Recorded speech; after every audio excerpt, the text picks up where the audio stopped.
বউ মানে বোমা। বিবাহ, বি শব্দের অর্থ হচ্ছে বিশেষভাবে, আর বাহ শব্দের অর্থ হচ্ছে ভার বহন করা। তার মানে বিবাহ শব্দের অর্থ হচ্ছে বিশেষভাবে ভার বহন করা। এ ভার শরীরের ভার নয়, এ ভার সংসারের ভার, এ ভার ধর্মের ভার। আজ থেকে সে তোমার সহধর্মিনী। সহধর্মিনী কাহাকে বলে? যে স্ত্রী তার স্বামীকে ধর্মের পথে নিয়ে আসে সে হয় সহধর্মিনী। সহধর্মী তোমার ক্ষেত্রে যে স্বামী তার স্ত্রীকে ধর্মের পথে নিয়ে যাবে সে হবে সহধর্মিনী। তাছাড়া হয়ে যাবে বউ, বউ মানে বোমা। সুতরাং সহধর্মিনী যেভাবে হয় সে কাজটা করতে হবে। আজকে আমরা এখানে আত্মীয় স্বজন বন্ধু বান্ধব সকলকে নিয়ে উপস্থিত হচ্ছি এই শুভ বিবাহ করার জন্য। বিবাহের মাধ্যমে পুরুষ লাভ করে পিতৃত্ব, নারী লাভ করে মাতৃত্ব। এই পিতৃত্ব এবং মাতৃত্বের মাধ্যমে গড়ে উঠে তাদের একটা সুখের সংসার। পিতামাতা, ভাই বোন, আত্মীয় স্বজন, বন্ধু বান্ধব সকলকে নিয়ে একসাথে থাকার তারা সংকল্প করে এই বিবাহের মাধ্যমে। মানুষের জন্ম থেকে মৃত্যু পর্যন্ত 10টি মাঙ্গলিক কর্ম আছে, তার মধ্যে বিবাহ হচ্ছে সর্বশ্রেষ্ঠ। এই বিবাহ এখন সবসময় যারা বিবাহ করছেন তারা জানে স্ত্রী সবসময় স্বামীর বাম দিকে থাকবে। এখনো কিন্তু বাম দিকে যায় নাই, আছে কোন দিকে? ডান দিকে। তুমি পারতিপক্ষে চেষ্টা করবা সবসময় একে বাম দিকে রাখার, চলাফেরা করার জন্য। এটা ব্রাহ্মণ হিসাবে আমার উপদেশ। কেন বাম দিকে রাখলে আমার মতন একজন ব্রাহ্মণ দেখলে মনে করবে এটা তোমার স্ত্রী। ডান দিকে রাখলে আমি ভাবি বোন, অন্য কিছু মনে করতে পারি। যেখানে সম্ভব সেখানে এই কাজটা করতে হবে, সম্ভব যেখানে নয় সেখানে করার দরকার নাই। তাহলে ঘটনা হলে এ তোমাকে বাম দিকে যাবে, কিন্তু শাস্ত্রের বিধান অনুসারে 7টি শর্ত আছে, যাকে বলা হচ্ছে সপ্তপদীর 7টা শর্ত। সহজ কথায় সপ্তবচন। তো এই ধর্ম, এই শাস্ত্রের কথা জানে না। আমি এর পক্ষ হয়ে আমি এই কথাগুলো এতগুলো লোকের সামনে তোমাকে বলবো। তুমি রাজি থাকলে হ্যাঁ বলবা। হ্যাঁ অবশ্যই বলতে হবে, বিয়ে করতে চলে আসছি সে, তাহলে সে তোমার বাম দিকে যাবে। তোর ভয়ের কিছু নাই, তোমারও 5টা শর্ত আছে। তখন তোমার 5টা শর্ত এ যদি মেনে নেয় তখন তুমি একে বাম দিকে নেবে, তাছাড়া নেওয়ার দরকার নাই। এখানে প্রশ্ন আসতে পারে যে এর 7টা ওর 5টা কেন? প্রশ্ন আসতে পারে। নারী হচ্ছে শক্তি। একটা পুরুষের জীবনে নারী হচ্ছে শক্তি। যে পুরুষের জীবনে নারী থাকবে না সে পুরুষের জীবনে কোনো শক্তি নাই। তুমি পূর্ব দিকে তাকিয়ে দেখো, লক্ষ্মী নারায়ণ, রাধা কৃষ্ণ, পার্বতী, শিব, এরা সবাই প্লিজ এরা সবাই হচ্ছে নারীকে নিয়ে চলছে। নারী হচ্ছে শক্তি, মায়ের জাত। এই জন্য আমরা এনাদেরকে সম্মান করি বলে এদেরকে সবসময় উপরের দিকে রাখি। তাহলে এখন এর যে 7টা শর্ত আছে আমি তোমাকে আগে হিন্দিতে বলবো, আমি যেহেতু হিন্দিতে বলবো এবং পরে বাংলায় বুঝিয়ে দেবো। তুমি রাজি থাকলে এবং এমন জোরে হা বলবো আমরা তখন সকলে শুনতে পারি। ক্লিয়ার? বলছে প্রথমে, হে পতি বা হে স্বামী, তীর্থ যাত্রা, व्रत उद्यापन, यज्ञ दान, पूजा पार्वन, उपवास इत्यादि शुभ कर्मों मेरे साथ लेकर करोगे तो मैं आपके बाम भाग में जाऊं। बोलছে হে পত্নী বা হে স্বামী, আজ থেকে যদি কোনো তীর্থযাত্রা, ব্রত উদযাপন, যজ্ঞ দান, পূজা পার্বণ, উপবাস ইত্যাদি শুভ কর্ম একে সঙ্গে নিয়ে করো তাহলে সে তোমার বাম দিকে যাবে, তাছাড়া নয়। কারণ সে গোত্রান্তর হয়ে তোমার গোত্রে চলে গেছে। রাজি কি রাজি নয়? राजी। द्वितीय, होम यज्ञ आदि करके देव को पूजन तथा श्रद्धा तर्पण आदि में पितरों में मेरे साथ लेकर पूजन करोगी मैं तो आपके बाम भाग में जाऊं। बोलते होम यज्ञ आदि ऐसे होम यज्ञ आदि करे যদি কোনো দান করতে চাও এবং তথা শ্রদ্ধা তর্পণ অর্থাৎ আমাদের মহালয়া যে হয় না, পিতৃপুরুষের নামে পূর্বপুরুষের নামে জল দিতে হয়, তিল তর্পণ করতে হয়।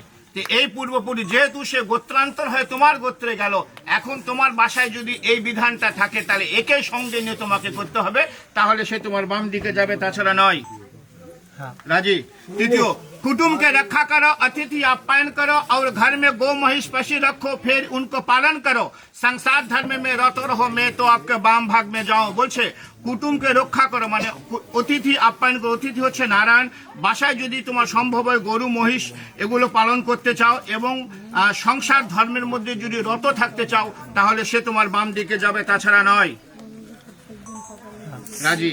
चौथे ভালো করে শুনবা, धन धान्य आदि के खर्च करो, दूसरे के घर में रखो, तो मेरे साथ पूछ के करोगे तो मैं आपके भाम भाঙবে যাও। এতদিন যা করেছি এখন থেকে ধন ধান্য আদিকে খরচ করে ইচ্ছা মতন আর খরচ করা যাবে না। দুসরেকে ঘর মে রাখো, অন্যকে যদি বাসায় রাখতে চাও, অন্য যে কোনো হোক, কোনো কাজের লোক হোক তোমার, যে তাহলে এর সঙ্গে একটু পরামর্শ করে তাহলে তোমাকে রাখতে হবে, তাছাড়া নয়। রাজি। पांचवें, मंदिर बगीचा घर तालाब इत्यादि बनाओ, बना के तथा उसके रक्षा करो तो मैं आपके बांग भाग में जाओ। भगवान যদি কোনো সময় কি কৃপা করে তুমি মন্দির বানাও, বাগিচা বানাও, ঘর বানাও এবং বানানে শুরু হবে না, ওদেরকে রক্ষা করো, তাহলে সে তোমার এগুলো পরামর্শগুলো তার সঙ্গে একটু করতে হবে, কারণ সে হয়ে যাবে সহধর্মিণী। তার মানে তার সঙ্গে একটু পরামর্শ করে এই কাজগুলো করতে হবে, তাহলে সে তোমার বাম দিকে যাবে, তাছাড়া নয়। রাজি। এখন এই দুটো ভালো করে শুনবা। परदेश में यह अपना देश में व्यवसाय वाणिज्य चाकरी कृषि काज करके कमा कर लाओ और मेरे संपूर्ण भरण पोषण करो, मेरे बाबा माँ भाई बहन आत्मीय स्वजन के सम्मान करो तो मैं आपके बाम भाग में जाऊं। निजेर देश होक विदेश होक, যার যে কর্ম ব্যবসা বাণিজ্য চাকরি কৃষি কাজ করে ইনকাম করে এনে এর সম্পূর্ণ ভরণ পোষণ তোমাকে করতে হবে। এর বাবা মা ভাই বোন আত্মীয় স্বজন যেগুলো আছে তাদেরকে সম্মান করতে হবে, তাহলে সে তোমার বাম দিকে যাবে, তাছাড়া নয়। রাজি। এটা একটু ভালো করে শুনো তুমি, অবশ্য তোমার কাছে কোনো সমস্যা নেই। সাতवें, आज से हम आपका पत्नी सब सुख दुख भाग करके लेऊंगा और रत्न तो हीन भावना और कामना हुए, परंतु पर स्त्री और पर नारी के नाश हो तो मैं आपके बाम भाग में जाऊं। কি বলছে? আজ থেকে আমি তোমার পত্নী, আমরা একে অপরের সুখ দুঃখ ভাগ করে নিব, অত্যন্ত হীন ভাবনা ও কামনা হয়ে, परंतु पर स्त्री অন্য কোন স্ত্রী পর নারীকে নাশ হও, অর্থাৎ একে আজ থেকে যে চোখে দেখা যাবে এই চোখটা আর অন্য কোন নারীর প্রতি দেওয়া যাবে না, তাহলে সে তোমার বাম দিকে যাবে, তাছাড়া নয়। সবচেয়ে গুরুত্বপূর্ণ এটা। তোমার 7টা শর্ত সে মেনে নিছে, আমরা শুনছি। এখন তোমাদের 5টা শর্ত আছে, তোমাকে বলবে, তুমি যদি মেনে নাও তাহলে সে তোমাকে বাম দিকে নিবে, তাছাড়া কিন্তু গুটে টালমা চলে যাবে। ভালো করে শুনবা।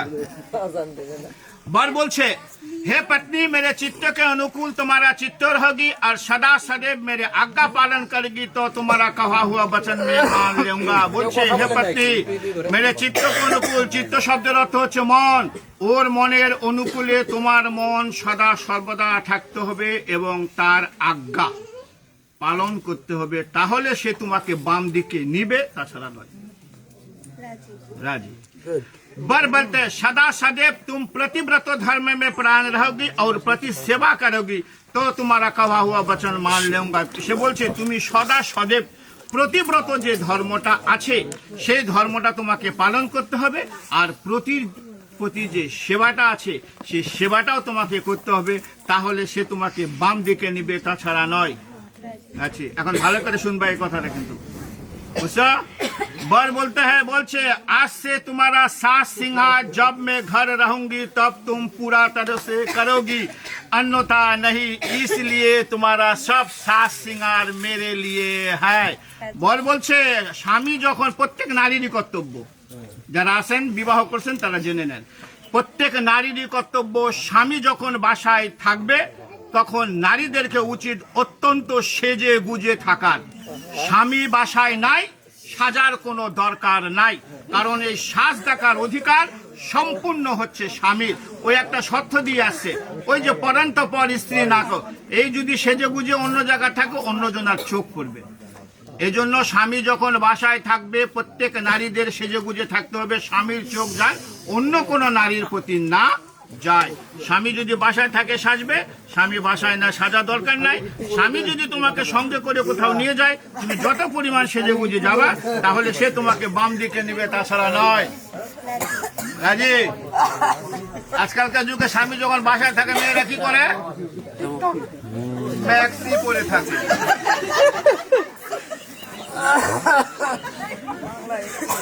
4 नंबर और बोलছে, मेरे घर में मेरे बाबा माँ, सुनते को सुनबा, मेरे घर में मेरे बाबा माँ भाई बहन भाभी जी है, उसके सच आज्ञा पालन में तत्परायण रहोगी और मेरा बाबा माँ के सेवा करेगी तो तुम्हारा कहा हुआ वचन मान लूंगा। বলিছে তুমি এই পরিবারে 20 বছর 22 বছর 24 বছরের পিতামাতা ইনারা, আমি ইনাদেরকে ভুলতে বলিনি।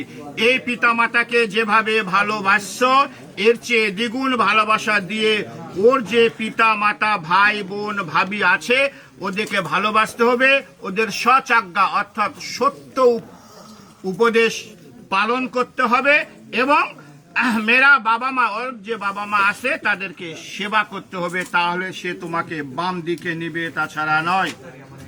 রাজি। সর্বশেষ बोलते मेरे घर में जो देवता पितर है उसके सवेरे नहाकर पूजन मार्जन तुमको करना पड़ेगी और मेरे संसार रखा करोगी, मान सम्मान देकर रहोगी तो तुम्हारा कहा हुआ वचन मान लूंगा। বলছে আমার বাসায় যে মন্দির আছে, প্রত্যেকটা সনাতন ধর্মের বাসায় একটা ছোট্ট গৃহ মন্দির আছে, এই মন্দিরে সকালে উঠে স্নান করে পূজন মাজন অর্থাৎ পূজা পার্বণ তোমাকে করতে হবে, ওর সংসার রক্ষা করতে হবে। তুমি শর্ত দিয়ে আসছো ধন ধান্য আদিকে খরচ করো, ওই খরচ করবে না, এখন তোমাকে টাকা এনে দিবে, তুমি ইচ্ছা মতন খরচ করবা, তা কিন্তু কার হবে না। ওর সংসার রক্ষা করতে হবে, ওর মান সম্মান দিয়ে রক্ষা করতে, ওই যে শর্ত আগে দিয়ে আসছে মান সম্মান দিয়ে থাকতে হবে। তুমি সেজে গুজে আসো, আমি যাই বললাম যে তোমার বউকে দেখলাম খুব সাজে গুজে আসে, মান সম্মানের একটা হানি হবে। অর্থাৎ মান সম্মান রেখে রहोगी তো তোমারা कहा हुआ वचन में मान लूंगा।